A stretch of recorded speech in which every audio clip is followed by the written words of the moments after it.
ಜೀವ ಹೆದರಿ ಬಂತು ಕೈಯಾಗ, ಅದ್ಯಾಕೋ ನಿನ್ನ ಹಾವ ಭಾವ ಎಲ್ಲ ಕಂಡಾಗ, ಮಾದೇವ ನಿನ್ನ ಭೇಟಿ ಮಾಡೋದೆಂಗೆ ಇವಾಗ, ಯಾವ ತರ ಧೈರ್ಯ ಮಾಡೋದು, ಮಾದೇವ ನಿನ್ನ ಮುಂದೆ ಬಂದು ಹೆಂಗೆ ನಿಲ್ಲೋದು, ನೀನಾರ ಹೇಳು ಹೆಂಗೆ ನಿನ್ನ ಮನಸ್ಸು ಗೆಲ್ಲೋದು.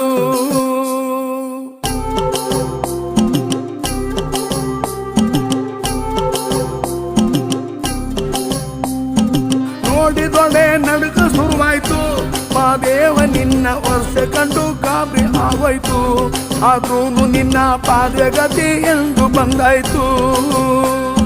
ತುಟಿಯವರೆಗೂ ಮಾತು ಬಂದಿತ್ತು, ಮಾದೇವ ನಿನ್ನ ವರ್ತನೆಗೆ ಎಲ್ಲ ಮರ್ತೋಯ್ತು. ಅಯ್ಯಯ್ಯೋ ಶಿವ ಅಂದುಕೊಂಡಿದ್ದೆಲ್ಲ ಹಾಳಾಯ್ತು.